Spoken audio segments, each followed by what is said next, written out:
اللہ کے محبوب صلی اللہ علیہ وسلم نے فرمایا، ایک شخص اللہ کے نیکوکار بندے سے ملنے کے لیے گھر سے نکلا،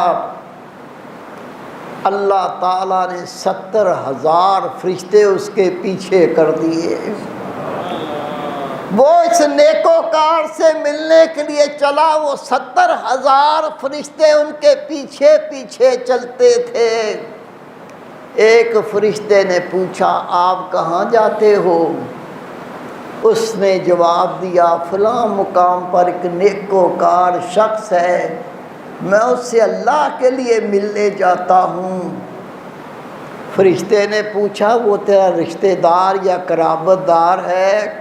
کہا نہیں، وہ میرا رشتہ دار نہیں، میرا قرابت دار نہیں، وہ ایک نیک مومن ہے، اللہ کا پیارا ہے، میں اس لیے اللہ کے لیے اس سے ملنے جاتا ہوں۔ فرشتہ کہے گا، کیا تیرا اس کے ساتھ کوئی کاروبار میں سانجھ ہے؟ کاروبار میں تیرا اس کے ساتھ رشتہ تعلق ہے؟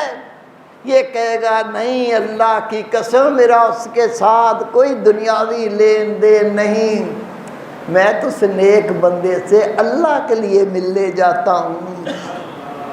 اللہ کے محبوب صلی اللہ علیہ وسلم فرماتے، فرشتہ کہے گا، تجھے خوشخبری ہو، تجھے خوشخبری ہو، اللہ نے تیرے اس عمل کی وجہ سے جہنم کو تیرے لیے حرام کر دیا اور جنت کو تیرے لیے واجب کر دیا۔